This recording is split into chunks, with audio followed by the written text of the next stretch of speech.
ex-wife takes her son to the city to find his dad, only to discover he's a wealthy billionaire. Grace Thompson never expected her past to catch up with her so dramatically. Struggling to make ends meet in a sleepy town, she answers her curious 6-year-old son Oliver's persistent question, "Where is my dad?" With her heart pounding, she decides to venture into a bustling metropolis in search of the man who once stole her heart and unknowingly fathered her child. But nothing could have prepared her for the discovery that Jonathan King, the humble dreamer she once loved, has become an elusive billionaire entrenched in a world of glitz and power. Little does Grace know that her quest will ignite a chain of life-altering events. Grace Thompson had never been one to enjoy the quiet hush of dawn until she moved to the small town of Willow Creek 6 years ago. Its rose-tinged mornings were beautiful, yes, but they were also a painful reminder of how her life had changed. She used to dream of bright lights, shared ambitions with the man she once called her husband, and the promise of a future that shimmered with possibility. Now, she woke before the sun to start her day at the local bakery, kneading dough and stacking pastries just to pay rent and keep food on the table for her son Oliver. At 28 years old, Grace's youthful spark was still visible in her deep brown eyes, but there was an undeniable trace of weariness around them. She was the type of person who gave everything to those she loved. She had once believed that love would be enough to weather any storm. Reality had proved otherwise, leaving her with a child to raise alone and a heart weighed down by questions that had never been answered. Oliver, now a lively 6-year-old with bright blue eyes and a mischievous grin, was the spitting image of his father. It was a resemblance that simultaneously warmed Grace's heart and kept old wounds fresh. Whenever she saw Oliver climbing trees or practicing his newest magic trick for the neighbors, she remembered Jonathan's playful spirit, how he'd once performed silly card tricks just to make her laugh, dreaming of big city success as a businessman and entertainer. That was before life took an unexpected turn and they lost each other in the chaos. The exact reasons for their separation were complicated, woven with misunderstandings, financial pressures, and unspoken resentment. At 22, they had been too young to handle the responsibilities of marriage, let alone the complexities of building a future that required more than love. Jonathan had his ambitions. He wanted to move to the city, to break out of the small-town cycle, and to prove himself. Grace had wanted to support him, but found herself shackled by self-doubt and the insecurity that she might weigh him down.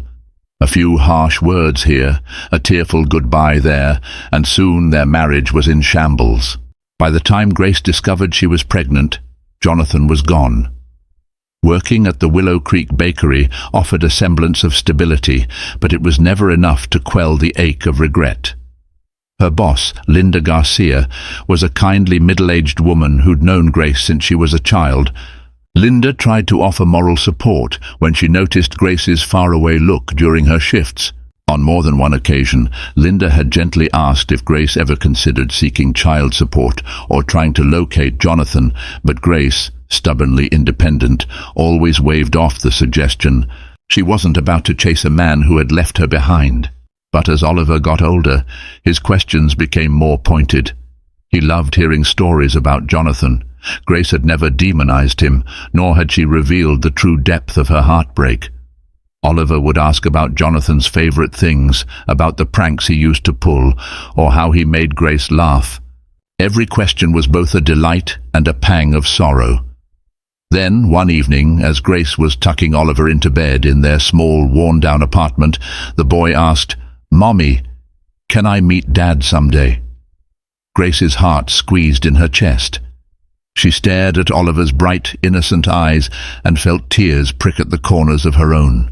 "I don't know, sweetheart," she whispered. "He's been gone a long time." Oliver pursed his lips, determined. "But he's still my dad, right? Don't you think he wants to see me?" It was impossible to give him the answer he deserved because she truly didn't know. Part of Grace was certain that Jonathan, the man she had loved so deeply, would never have abandoned her if he'd known she was pregnant. But another part of her was furious, asking how he could simply vanish without so much as a goodbye once he set his sights on the city. The conflicting feelings created a constant tug-of-war in Grace's mind. After leaving Oliver's room that night, she sank onto the living room couch with a heavy sigh. The drab walls and the single overhead light cast everything in a yellowish glow. She gazed at the stack of unpaid bills on the chipped coffee table. She was barely making ends meet. She also sensed that her son needed a father figure now more than ever. The older Oliver got, the more urgent it felt to answer his questions, give him closure, or give them both closure. "I'm scared," she whispered to herself, "but maybe I owe him this much." Grace mulled over her predicament for days, confiding only in Linda Garcia. Linda encouraged Grace to at least try to find Jonathan's whereabouts. Even Grace's usually grumpy landlord, Mr. Greg Davis, whose only real concern was collecting rent, tactfully suggested that Oliver's father might be willing to help support the child if he knew the truth. Still, the memory of heartbreak and the fear of new rejection were powerful deterrents. Grace had spent so long burying the past under her daily routine and her responsibilities as a single mother. Digging it all up felt like opening an old wound that might never heal properly. Yet every time she looked at Oliver, his eyes sparkling with hope, his face shaped by curiosity, her resolve grew. He deserved to know his father's story, good or bad. And Jonathan deserved to know about his son, whether he cared or not. It was a single sentence from Oliver that finally tipped the scales. While finishing his peanut butter sandwich one day, he said casually, "Mom, can we take a trip to the city someday? I really want to see tall buildings and maybe find Dad. Maybe he's waiting for us." Grace swallowed hard. She couldn't stand to crush her son's excitement. Something in her chest tightened, an echo of determination she thought she had lost. She set her jaw, feeling a surge of courage well up inside her. It was time. It was past time. She was going to find Jonathan King. With Oliver's words lingering in her mind, Grace packed up her courage and called on her friend Linda for help. They sat together in the back office of the bakery, the aroma of fresh bread comforting Grace's frayed nerves. Linda typed away on her aging computer, searching for any public records or social media traces of Jonathan King. Grace hovered over her shoulder, both nervous and excited. Before long, Linda let out a small gasp. "Here's something," she murmured. "A Jonathan King has been making waves in the city's business sector. It's a big name in real estate. He co-founded something called Kingsman Holdings with a partner named Bradley Wong. It's a billion-dollar company according to this article. The CEO is—" Linda paused, reading quietly. Then she turned to Grace with her eyes wide. "It's him, Grace. His age, his hometown, everything lines up. Your Jonathan is, well, it looks like he's become incredibly successful." Grace's stomach twisted into knots. She grabbed the back of Linda's chair to steady herself. She had expected maybe Jonathan was doing well, or had found a decent job, but a billionaire. Her mind spun as she tried to reconcile the memory of the earnest, broke 20-something who once balanced an unpaid phone bill with the man described in the article, Jonathan King, visionary real estate mogul and entrepreneur. "It can't be," she whispered. "He hated wearing a tie. He used to say money wasn't everything." Her voice trailed off as the wave of reality crashed over her. Linda reached out a comforting hand. "People change, Grace, especially after 6 years." Later that evening, Grace returned home with a printout of Jonathan's corporate profile. She stared at the photo. His features were sharper, more mature, but that same crooked, confident grin was there, the same deep-set eyes that once could make her world stand still. She felt a storm of emotions swirling inside her, pride, resentment, curiosity, fear, and that same spark of affection she'd long tried to smother. Over dinner, Oliver chattered away about his day at school, barely noticing his mother's haunted expression. Once he was in bed, Grace sat at the kitchen table and wrote out a plan. 1. Save enough money for a few nights at a cheap motel in the city. 2. Seek time off from the bakery. Hopefully Linda would cover for her. 3. Travel to the city with Oliver. Try to find Jonathan in person. 4. Confront him. Tell him about Oliver. Just writing the steps made her hands tremble. She had no idea how Jonathan would respond. Would he reject them? Deny everything? Accuse her of lying? Or would he be indifferent, too lost in his wealth and new life to care about a boy he never knew existed? In the days that followed, Grace cut back on every possible expense. She sold a few possessions on the online marketplace, an old guitar she rarely played, a vintage jacket she'd inherited from her grandmother that didn't fit, and some spare furniture that cluttered her small apartment. It was painful, but each extra dollar felt like a step closer to a resolution. When Mr. Greg Davis noticed her bare living room, he asked if everything was all right. She smiled weakly and assured him she just needed some space. Finally, after nearly a month of scraping every cent she could spare, Grace booked a pair of bus tickets. The day she left Willow Creek was subdued. Linda cried at the bus stop, hugging Grace and Oliver tight as if they might never return. Even old Mr. Davis shuffled over, giving Oliver a playful nudge and handing Grace an envelope stuffed with a few bills. "Just in case," he muttered awkwardly. She was touched by the gesture, an example of how small towns might gossip, but they also looked out for their own. As the bus rattled away from Willow Creek, Oliver stared wide-eyed out the window. Tall grass and rolling hills gave way to open farmland, which eventually yielded to bustling suburbs. Grace tried to keep her own nerves in check by focusing on her son's excitement. He'd never traveled beyond the county line, and this was an adventure for him. She just prayed it wouldn't end in heartbreak. When they finally arrived at the city's massive bus terminal, Grace's breath hitched. She hadn't been here in years. The skyscrapers loomed overhead like iron giants. Streetlights flickered in the early evening, and the din of honking cars and rumbling trains enveloped them. Oliver clutched her hand, half in fear, half in awe. Their motel was a short taxi ride away, a run-down, neon-lit building in a neighborhood that had definitely seen better days. The sign reading "Vacancy" sputtered. Inside, the musty smell of old carpet and cheap disinfectant assaulted Grace's senses. She tried to appear brave for Oliver, who hopped onto the squeaky bed with unbridled excitement. Grace laid out their few belongings, tucking the envelope from Mr. Davis into the bottom of her backpack, grateful for the safety net. That night, she barely slept. Her mind replayed possible scenarios. Jonathan angry, Jonathan relieved, Jonathan in denial.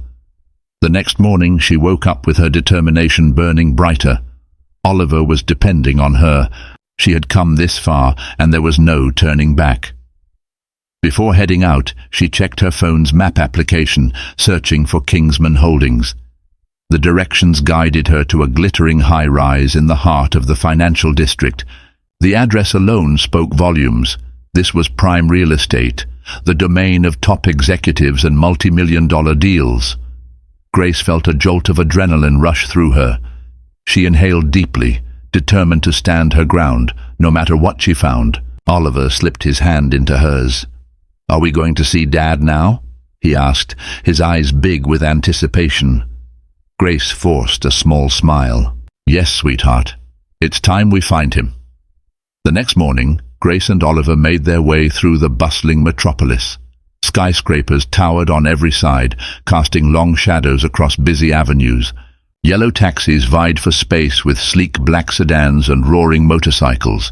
The sidewalks teemed with well-dressed professionals, street vendors hawking pretzels and hot dogs, and tourists snapping pictures of iconic buildings. Oliver's eyes sparkled like never before. "Mommy, look, that building goes all the way to the clouds," he exclaimed, pointing at a jagged spire that seemed to pierce the sky. His enthusiasm momentarily soothed Grace's anxiety. They hopped onto a crowded commuter train, struggling to find seats. Oliver clung to her side as she navigated the station's labyrinthine passages. She was thankful for the handful of kind strangers who helped direct her, including a security guard named Robert Johnson, who pointed them toward the correct exit. He offered a friendly smile and asked if they were visiting. Grace mustered a polite nod, too preoccupied with her mission to delve into details. Emerging onto a wide street lined with glass-sheathed towers, Grace caught sight of the sign that read Kingsman Holdings at the entrance of an imposing skyscraper. Her pulse thumped against her ribcage. The building had a modern design, dark reflective glass, sleek steel edges, and enormous revolving doors that whirred with a steady flow of suited employees coming and going. As Grace approached, she tightened her grip on Oliver's hand. They stepped inside, greeted by the cool rush of air conditioning and the gleam of polished marble floors. The lobby was cavernous, with a minimalist design that exuded wealth and status. A massive gold logo for Kingsman Holdings dominated the far wall. Employees, sporting sharp suits and chic dresses, hurried by, each seemingly on an urgent errand. Grace's nerves spiked. She tried to maintain her composure, stepping up to the reception desk manned by a poised, immaculate woman. The woman's nameplate read, Melissa. She offered a professional smile, but her eyes flicked disapprovingly toward Oliver, as if children were a foreign presence in this immaculate corporate world. "Good morning. How may I help you?" Melissa asked in a practiced tone. Grace cleared her throat. "I'd like to speak with Jonathan King, please." Melissa's professional smile tightened. "Do you have an appointment, Ms. Thompson? My name is Grace Thompson." She swallowed hard. I do not have an appointment. It's a personal matter." Melissa's gaze drifted toward Oliver again. The receptionist tapped some keys on her computer. "Mr. King's schedule is fully booked for the next few weeks. He does not see visitors without a prior arrangement. I'm afraid I can't help you." Before Grace could respond, Oliver spoke up. "But he's my dad. We've come a really long way to see him. Can't you just call him?" His wide, innocent eyes looked up at Melissa, causing the woman's stiff expression to falter momentarily. The moment was awkward. Melissa glanced around, perhaps worried about drawing attention. "Look," she said softly, leaning forward so only Grace and Oliver could hear. "Mr. King is extremely busy.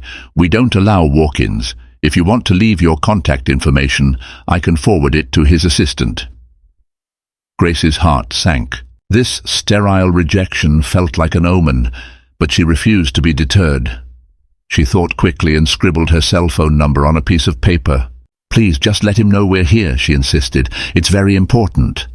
Melissa took the piece of paper gingerly, as if it might burst into flames. "I'll let his assistant know," she repeated with a tight nod. "Have a good day, Ms. Thompson." Grace and Oliver retreated, feeling dejected. For the rest of the day, they hovered around various coffee shops near the Kingsman building, hoping for a callback. Each time her phone vibrated, Grace snatched it up. But the calls were only spam offers or Linda checking in from Willow Creek. With each passing hour, Grace's tension mounted. At lunchtime, they grabbed sandwiches from a small deli where Oliver again voiced his disappointment. "How come they wouldn't let us see Dad?" he asked, biting into his tuna sandwich. Grace ruffled his hair. "Mr. King is probably a busy man. We'll try again tomorrow, okay?" She tried to sound upbeat, but fear gnawed at her. What if Jonathan wouldn't see them at all? They spent the next day repeating the same attempt. Grace even ventured to a side entrance where employees flashed badges to gain entry. She was politely but firmly turned away. With no clear plan, Grace felt like she was banging her head against a wall. Each night in the dingy motel room, she tried to remain calm for Oliver's sake, though she knew funds were dwindling. On the third day, as they lingered across the street from the building, Grace spotted a man stepping out of a sleek black town car, accompanied by 2 security guards.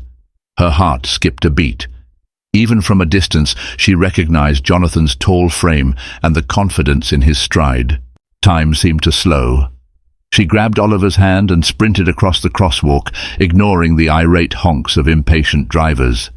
"Jonathan!" she shouted over the roar of the city traffic. He paused briefly, scanning the crowd for whoever had called his name. Their eyes locked.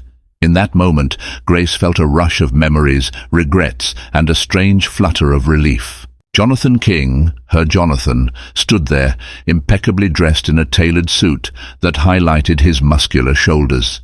His hair was shorter, styled in a sophisticated cut.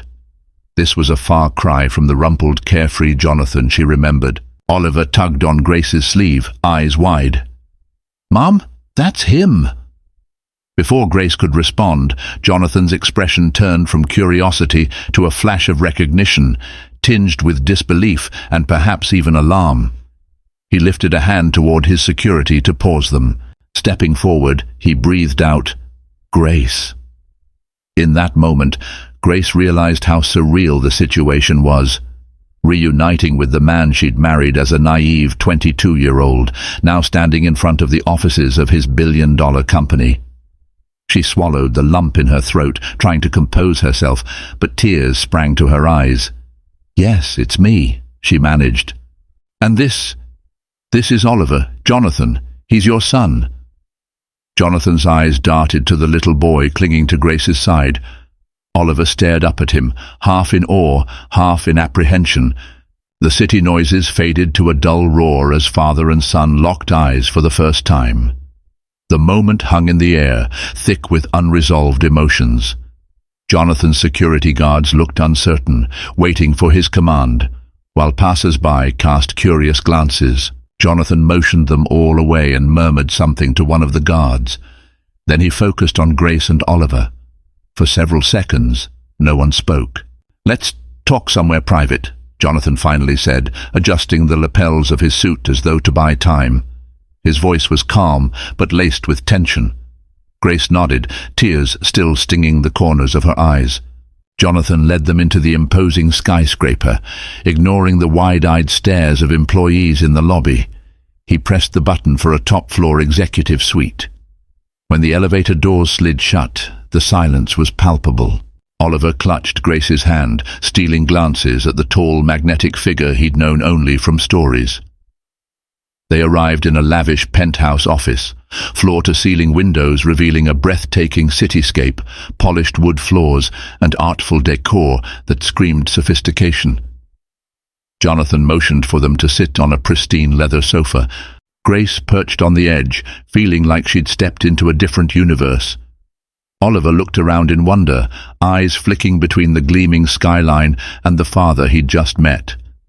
Jonathan took a seat on a matching armchair, carefully setting his phone and briefcase aside. He leaned forward, elbows resting on his knees, his gaze flickering between Grace and Oliver. "You have a child," he said slowly, as though testing the words. "My child? How can that be?" Grace inhaled sharply. "After you left Willow Creek, I found out I was pregnant. I tried to reach you, but you'd changed your number, and I had no address or way to find you. I was scared and alone, so I just did my best." His expression shifted. Confusion, disbelief, possibly a hint of guilt. I didn't know," he said quietly. Then he sighed, running a hand through his neatly cropped hair. "It's been 6 years, Grace." She could hear the accusation behind his words. "I had no idea you'd made it big," she replied, voice quivering. "It wasn't about money. Oliver started asking about you. He deserves to know his father." A tense stillness followed. Oliver shifted closer to Grace. Finally, Jonathan turned to the boy. "Oliver," he said gently, as though tasting the name, "how old are you now?" "I'm 6, Oliver replied in a small voice, eyes wide. "Mom says I look like you." Jonathan exhaled a soft laugh that sounded like a mixture of wonder and heartbreak. "Yeah, I see that. He paused, swallowing thickly. "You have my eyes, kiddo." The conversation that followed was a halting dance of questions and explanations. Jonathan pressed Grace for details, wanting to know every minute aspect of Oliver's life. His favorite color, his birthday, how he liked school, what his favorite games were. It was overwhelming for Oliver, who answered shyly, eventually relaxing enough to share how he wanted to be a magician or an astronaut one day. Grace explained the hardships they'd faced, carefully omitting the darkest moments of her desperation, but her voice trembled as she touched on the loneliness she'd felt when she realized he was gone for good. Jonathan listened intently, eyes clouded by regret. When they finally lapsed into silence, she dared to voice the question that gnawed at her soul. "Why didn't you come back, Jonathan? Why did you leave like that?" He leaned back, eyes drifting to the city skyline. "I was young and frustrated. I felt stuck in Willow Creek. I wanted to make something of myself. My father's business had just gone under, and I didn't see a future there. We argued all the time. I thought we both wanted out. I took off to find work in the city, to build a life where I could offer you stability. But everything happened so fast." He paused, glancing at Grace with an intensity that made her chest tighten. "When you didn't follow, I assumed you didn't want to be with me anymore. You never answered my last texts or calls. I thought you'd moved on. I never imagined you were pregnant." Grace's jaw clenched. "I never got those calls, Jonathan. I changed my number after the rent went unpaid, and my phone was cut off. You never wrote letters. You never asked Linda. You just vanished." Jonathan shook his head, as though battling his own confusion. "God, Grace, I was so wrapped up in trying to prove myself, I guess I just believed you didn't want me back. Over time, I told myself it was for the best if we moved on." A swirl of past hurt and missed connections weighed on them. Grace realized how quickly pride, anger, and miscommunication had eroded what once seemed unbreakable. This new knowledge both angered and saddened her. They could have saved each other so much pain if either of them had tried harder to mend the gap. "I need time," Jonathan said finally, voice soft, eyes focused on Oliver. "I want to know my son, but everything is happening at once.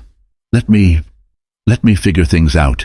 We can do a paternity test if that's okay, just to confirm. Then we'll talk about what happens next. For now, you both are welcome to stay here in the city at my expense, in a safer place than that motel you mentioned." Grace's chest felt heavy. She glanced at Oliver, who was fidgeting with the edge of his shirt, a mixture of excitement and confusion rippling across his face. Jonathan was offering a cautious olive branch, but there was still a distance between them, a chasm carved by 6 years of unanswered questions. She nodded. "Okay," she whispered, forcing steadiness into her voice. "We'll do the test, but please, don't give Oliver any false hope. He's so excited just to be near you." Jonathan nodded solemnly. "I won't," he said, "but if he is mine—" He paused, as if the weight of the realization was too much. "If he's mine, then I have a lot of making up to do."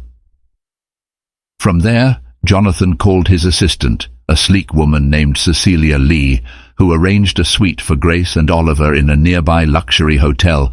Grace felt both gratitude and discomfort. She was no longer the girl who dreamed of penthouse living and fancy clothes, yet here she was, stepping into the plush lobby of a 5-star establishment. Everything felt surreal. Later that night, in the quiet of the hotel suite, Grace tucked Oliver into an enormous bed. She could barely process the day's revelations. Jonathan had changed, but so had she. They were two strangers linked by a past love and a child. As she turned off the lights, Grace sank onto her own bed, the city lights twinkling through the window. A part of her felt relief. She had finally found Jonathan. Another part of her was terrified. What if this new, wealthy Jonathan King had no room in his life for them? Fatigue eventually dragged her into restless sleep, haunted by flashbacks of simpler times and overshadowed by the uncertain future looming ahead. Over the following week, Jonathan made arrangements for a discreet DNA test. While waiting for results, he insisted on providing Grace and Oliver with all they needed: fresh clothes, toys for Oliver, and even a personal driver named Marcus to shuttle them around. Initially, Grace resisted, feeling overwhelmed by such lavishness. She'd grown accustomed to scrimping and saving, always watching her account balance with dread. Now Jonathan seemed intent on showering them with resources she'd never dreamed of. In these days, Jonathan tried to bond with Oliver in small, tentative ways. He took Oliver to a high-tech arcade, showed him magic tricks he remembered from his youth, and even taught him how to tie a simple tie, the fatherly lessons that Oliver had craved. Each time, Oliver's face lit up like 1,000 suns. Grace observed from the sidelines, torn between relief and caution. The paternity test was still pending, though in her heart she already knew. Oliver's resemblance to Jonathan was too striking for coincidence, but life was not going to let them settle into an easy rhythm. One afternoon, as Grace and Oliver finished lunch at a stylish cafe, courtesy of Jonathan's credit account, they returned to the hotel suite to find a tall, impeccably dressed woman standing in the living area. She was flipping through a magazine with a bored expression.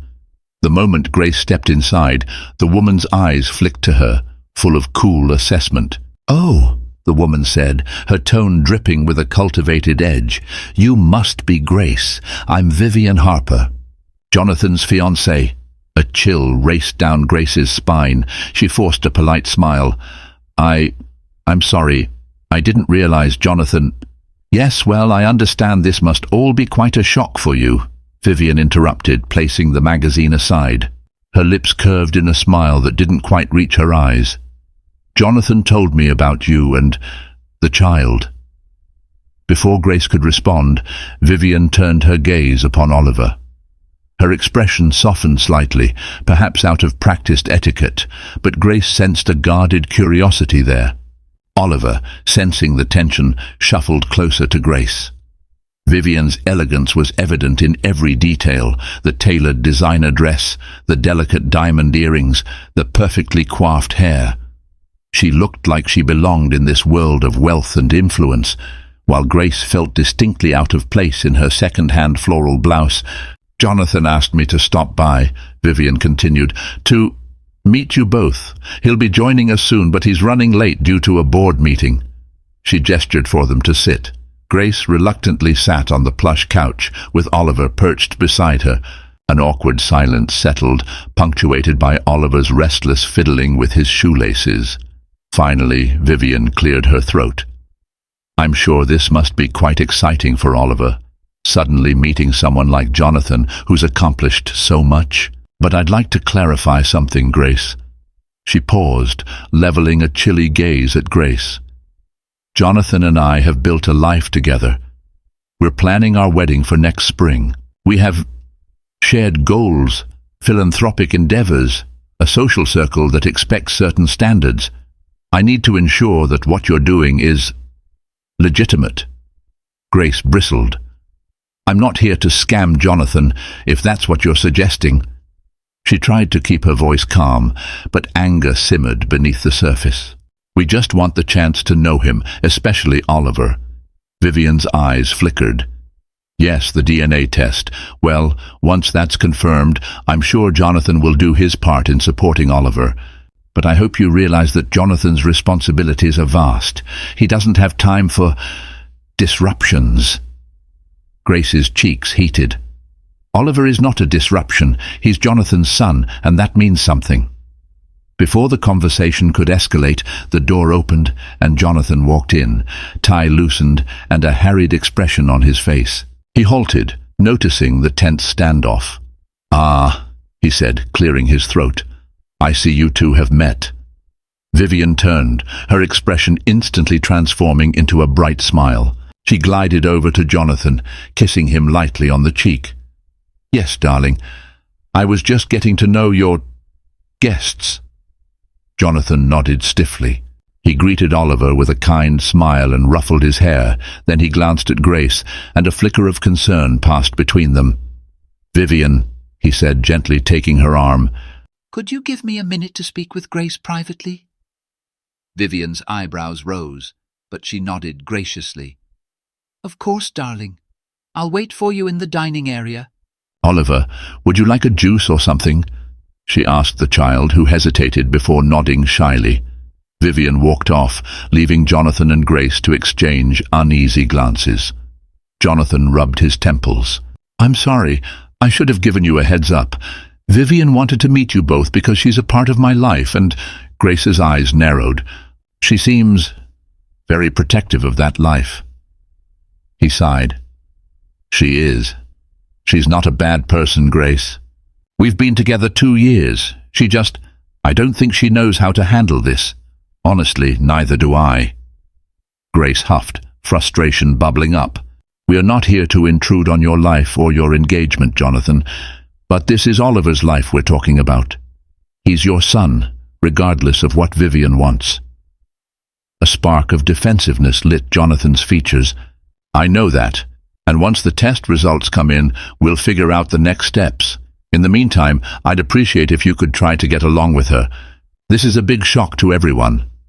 Grace took a measured breath. "Fine. But don't ask me to minimize Oliver or act like we're just a passing inconvenience. If you want to be in his life, you have to be all in." Jonathan nodded, his expression conflicted. He glanced toward the dining area where Vivian's voice carried softly as she offered Oliver a sparkling juice from a crystal decanter. "Give me some time, Grace. I need to process all of this." After that tense introduction, the following days were a balancing act. Vivian insisted on involving herself in every outing and every discussion about Oliver's future, which turned normal father-son moments into awkward group affairs. She would join them for dinner at exclusive restaurants, where Oliver struggled with complicated menus, and Grace felt out of place under the watchful eyes of society's elite. Vivian seemed determined to keep a tight rein on Jonathan's newly discovered paternity situation, as if wary that Grace and Oliver might threaten her upcoming marriage. Nonetheless, Oliver's innocent joy was undeniable. He'd found his father, and he relished every second of Jonathan's hesitant but earnest attention. They played catch in a private sports club. Jonathan taught him a few more card tricks, and in Oliver's laughter, Grace saw hints of the man she once fell in love with, the dreamer, the magician who believed in making life a little brighter. But beneath the surface, tensions simmered. Grace could feel Vivian's subtle disapproval, and it was becoming clear that Jonathan's life was more complicated than ever. He was juggling corporate responsibilities, an upcoming IPO, a fiancé with social ambitions, and now a child he never knew existed. Whenever Grace tried to speak with Jonathan alone about Oliver's long-term needs, school, healthcare, emotional stability, Vivian would appear, guiding Jonathan's attention elsewhere or reminding him of critical business engagements. Grace's instincts told her that something had to give. Jonathan's world was too tightly wound, too reliant on maintaining a facade of perfection. And Grace suspected that Vivian Harper would go to great lengths to keep her pristine future intact, even if it meant pushing Oliver and Grace aside when the time was right. A few more days passed, and the long-awaited DNA test results arrived. Jonathan personally came to deliver the news to Grace in the opulent hotel suite. Oliver was out with Marcus, the driver, enjoying a trip to the toy store. Jonathan seemed on edge, pacing by the window that revealed a panorama of skyscrapers. When he finally handed Grace the sealed envelope, his voice was thick. "I already know, but here, open it." Grace's hands trembled as she tore the seal. She skimmed the official lines until she spotted the key sentence: 99.99% probability of paternity. Relief and a strange, giddy sense of validation washed over her. She looked up, eyes brimming with tears. Jonathan gave a shaky exhale and sank onto the couch, burying his face in his hands. "I'm sorry," he mumbled, his voice muffled. "I should have been there. I should have tried harder to find you." Grace sat beside him, placing a tentative hand on his shoulder. "We can't change the past," she said quietly. "We can only decide what comes next." Their moment was broken by the sharp clicking of heels on the marble floor. Vivian strode into the suite, her gaze immediately zeroing in on the open envelope. "So," she said, voice tight. "It's confirmed." Jonathan stood, squaring his shoulders. "Yes, Oliver is my son." Vivian's expression flickered. "Congratulations, Jonathan." She hesitated, then pressed on. "We need to talk about how this impacts everything.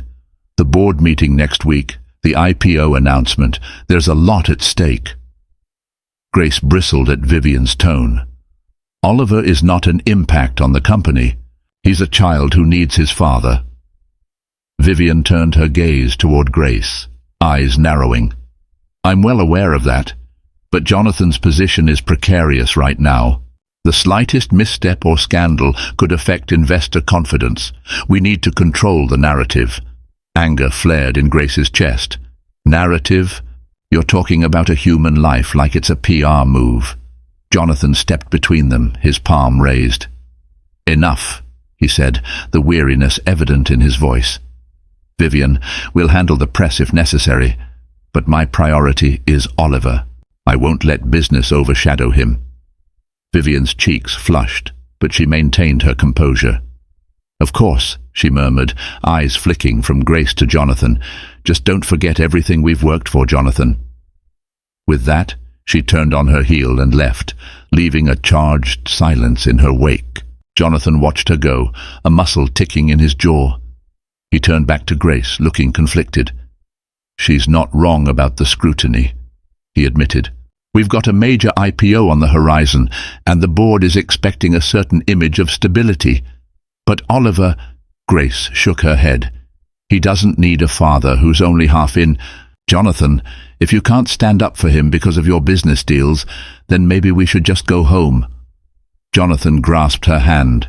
Don't say that. I want to be in Oliver's life. I'm learning how to juggle all this. I promise. Grace nodded slowly, though doubt gnawed at her. She remembered Jonathan's fierce ambition, how it once drove a wedge between them. Now that ambition had taken him to unimaginable heights, but at what cost? Over the next week, tensions escalated. While Jonathan busied himself with board meetings and negotiations, Grace caught glimpses of corporate drama swirling around them. Rumors circulated in the press about Jonathan King's sudden personal developments. Vivian was often seen whispering with members of the executive team. Grace even overheard a heated exchange between Vivian and Jonathan's business partner, Bradley Wong, who seemed concerned about the potential fallout of a secret child revealed so close to the IPO launch. Grace tried to stay out of the corporate crossfire, focusing on Oliver's well-being. She arranged for him to visit a local elementary school just to see what city life might be like if they stayed. The school boasted advanced computer labs and extracurricular programs that Oliver found thrilling. She watched her son's eyes light up as he explored the new environment. For a moment, Grace entertained the possibility of building a life here, with Jonathan in the picture, providing Oliver with endless opportunities. Could it be real? But then came the sabotage. Late one evening, Grace was called frantically by Linda Garcia from Willow Creek. "Grace, are you all right?" Linda asked, her voice trembling. "Some reporter came snooping around the bakery today, asking all sorts of questions about you, Oliver, and your relationship with Jonathan King. Mr. Davis told him to shove off, but they took pictures. It was strange. I was worried." Grace felt her blood run cold. "Reporters in Willow Creek? How did they know where to find me?" "That's what I'm saying," Linda murmured, voice heavy with concern. "They seem to know about your entire history." Shaken, Grace shared the incident with Jonathan the next day. His face darkened. "I'll have my PR team look into it. This might be an external leak, or it could be internal. Some people at Kingsman might be eager to see me stumble. Let me handle it." Later that afternoon, an unexpected visitor knocked on the suite door. Bradley Wong, Jonathan's co-founder and longtime friend. He was a lean man with sharp, intelligent eyes, dressed in a sleek suit. He greeted Grace cordially, then motioned for her to sit. "I apologize for coming unannounced," he began, voice gentle. "I wanted to speak with you about some concerns. Jonathan is going to be extremely busy the next few days, and I think it's best we clear the air." Grace tensed. "What concerns?" Bradley sighed, his gaze drifting to Oliver. He gestured for the boy to move into the bedroom momentarily. He had brought a small bag of puzzle toys as a distraction. Once Oliver was out of earshot, Bradley returned his focus to Grace. Jonathan told me about the paternity test. I'm happy for him. He's a good man, and I believe he wants to do right by you and Oliver, but not everyone in our circle feels the same. Vivian? Grace prompted, crossing her arms. Bradley hesitated, then nodded. She's made certain insinuations, trying to cast doubt, sow fear about your motives. She's also been pressuring Jonathan to finalize a prenuptial agreement that would limit any claims you or Oliver might have on his assets. Fury roiled in Grace's chest. How dare she? This isn't about money. I believe you, Bradley said, raising a hand as if to calm her. But I've known Vivian for a while. She's ambitious, laser-focused on her social standing. I suspect she might have arranged the tabloid leak to corner Jonathan into making a quick decision, either publicly disown you or bring you under his control. Grace's face paled. She clenched her fists. Jonathan swore he'd protect Oliver, but he's been so tangled up in corporate affairs. Bradley gave a solemn nod. He's under immense pressure. But I know Jonathan. He loves Oliver, and I suspect he still loves you. He paused, weighing his words. Vivian told me privately that if she can't secure Jonathan's commitment fully, she'll spin the story her way. She has influential contacts in media and politics. She threatened to tarnish Oliver's reputation, claiming you've manipulated the narrative. I thought you should know. Shaken, Grace felt tears of anger well up. This was beyond a personal feud. Vivian was threatening her child's future. What can I do? She asked, voice trembling. Bradley's gaze turned thoughtful. Fight for what you deserve. Force Jonathan to make a choice, or at least to draw some clear boundaries. He can't let Vivian or the board or the press manipulate him when it comes to his own son. He hesitated, then pulled out a business card. If you need legal counsel, here's someone I trust. They won't be swayed by corporate politics. And Grace, just know that not everyone here is your enemy. Grace thanked him. After he left, she locked herself in the bathroom, letting the rush of water from the faucet drown out her ragged breathing. Rage burned through her veins. How dare Vivian threaten Oliver? How dare she paint them as gold diggers, messing with a child's well-being for the sake of a perfect wedding? By the time Jonathan arrived that evening, Grace was bracing herself for a confrontation.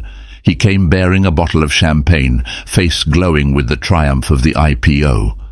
But his elation waned when he noticed the storm brewing in her eyes. "Grace, what's wrong?" he asked, setting the bottle aside. She folded her arms, voice tight. "Bradley told me what Vivian's been up to. She's trying to pressure you into a prenuptial agreement, threatening to tarnish Oliver in the media, and you're letting her, Jonathan." He grimaced. "Vivian's definitely anxious, but threatening Oliver is outrageous. I won't let that happen."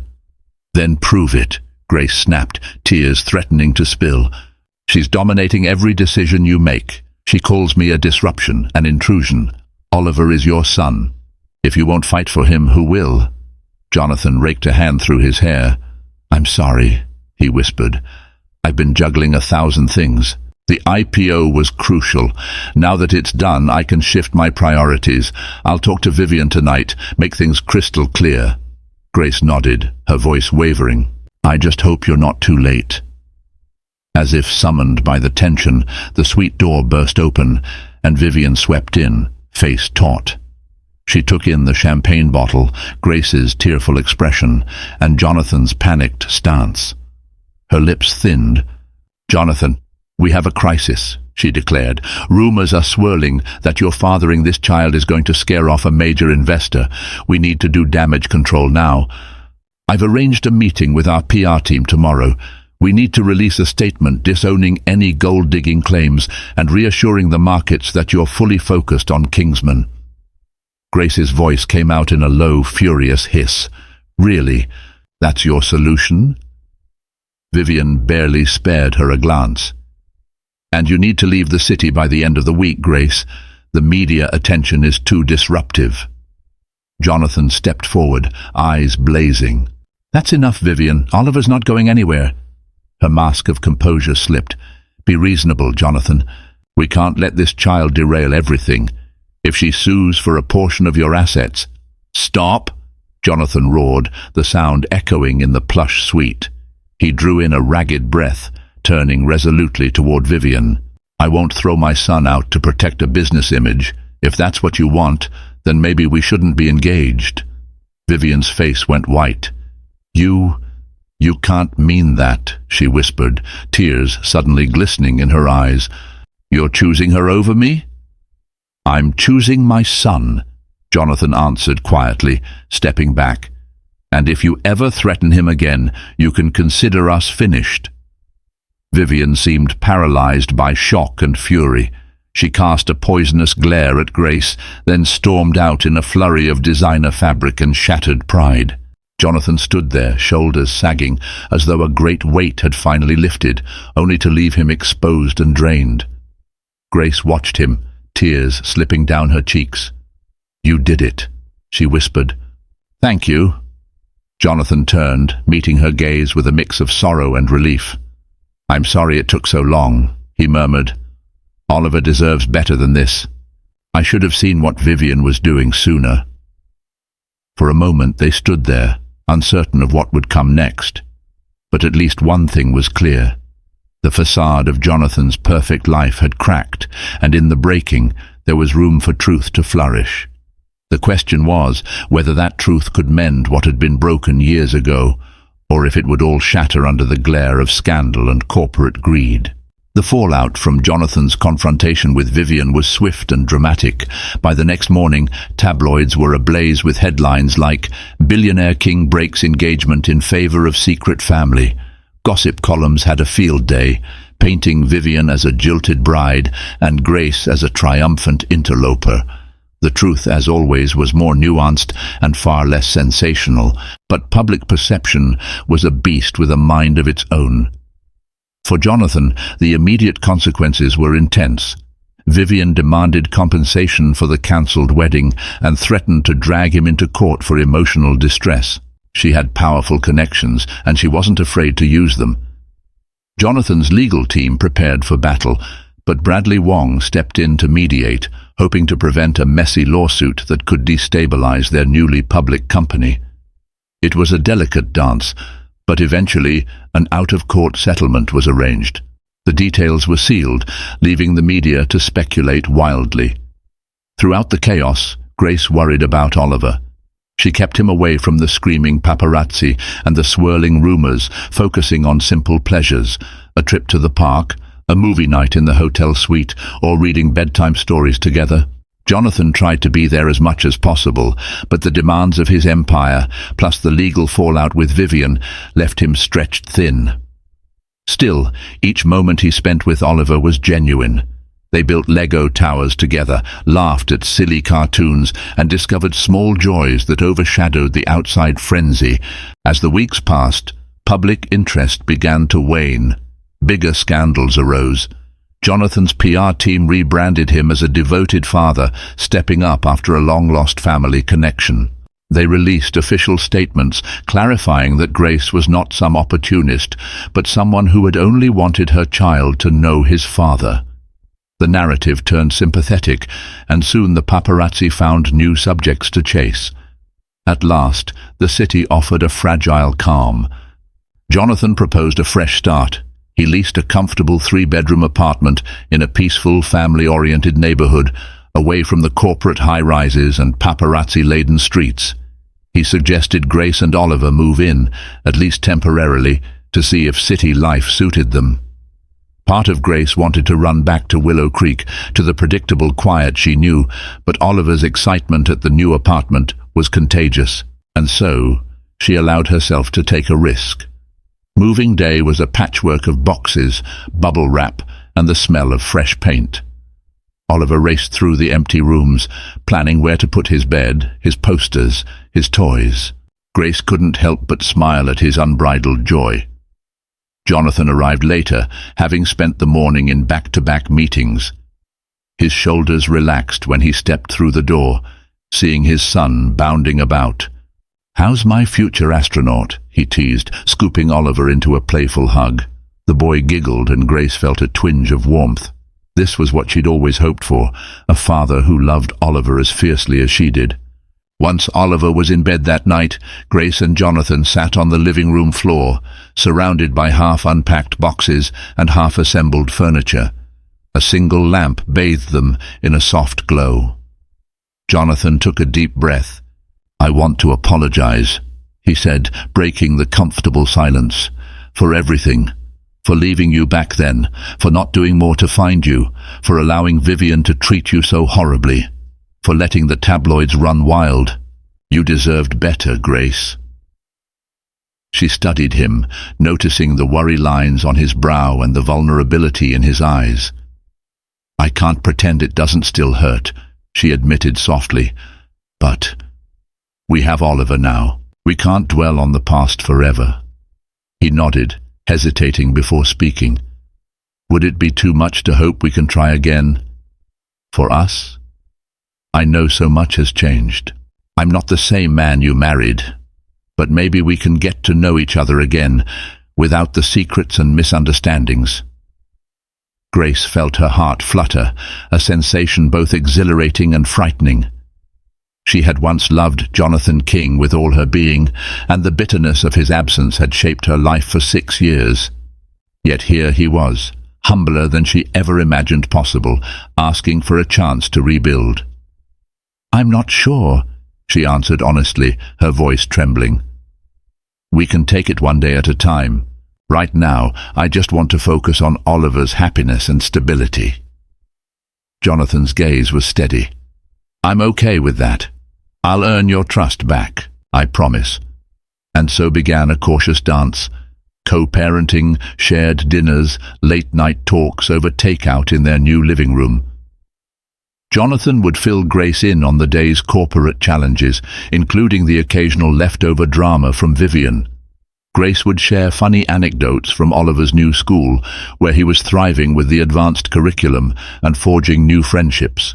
On weekends, they'd explore the city together, visiting museums, local festivals, and even an out-of-town amusement park where Oliver screamed with delight on every roller coaster ride. Slowly but surely, the walls between Grace and Jonathan began to crumble. They revisited old memories, laughing at the silly arguments that once seemed so insurmountable. There were tears too, acknowledging missed moments. Oliver's first steps, his first words, birthdays without a father present. But with each raw confession, they felt the burden of past regrets lighten. One evening, after Oliver had fallen asleep, they sat on the apartment balcony overlooking the sparkling city lights. Jonathan reached for Grace's hand, and she allowed it, feeling his warmth chase away the night's chill. "You know," Jonathan murmured, voice husky, "sometimes I think back to the day I left Willow Creek, how full of ambition and foolish pride I was. If I could go back in time, I'd never let you go." Grace's eyes glistened with tears. She tried to hold back. "We can't change the past," she whispered, echoing her earlier words. "But maybe the future can be brighter." In that moment, the promise of a shared life glowed between them, tentative but full of hope. They kissed softly, under the backdrop of a city that had once symbolized their separation and now offered a chance at unity. Oliver's laughter carried through the hallway, reminding them what truly mattered. This was no fairy tale resolution, no happily ever after guaranteed. Yet it was enough, a second chance to build something real. And so Grace Thompson, the ex-wife who had come to the city on a quest for closure, discovered far more. A wealthy billionaire father for her son, the opportunity to give Oliver a future brimming with possibility, and the spark of a love that might just be reborn. The road ahead remained uncertain, but at least they would walk it together, bound by the unbreakable bond of family and the unwavering hope for something better than before. Thank you for joining us on this emotional journey of love, heartbreak, and second chances. Grace Thompson's brave decision to bring her son Oliver to the city ultimately led them to a world of power and wealth, but more importantly, it reconnected a family divided by misunderstandings and time. Their story shows us that it's never too late to seek forgiveness, rebuild bonds, and believe in the transformative power of love. If you found inspiration, joy, or even a few tears in Grace and Jonathan's dramatic reunion, please take a moment to like, share, and subscribe to this channel. Your support helps us continue creating heartfelt stories that remind us of the resilience of the human spirit. Spread the word, stay tuned for more compelling content, and remember, sometimes the greatest riches in life are the people we choose to hold close. Thank you for watching.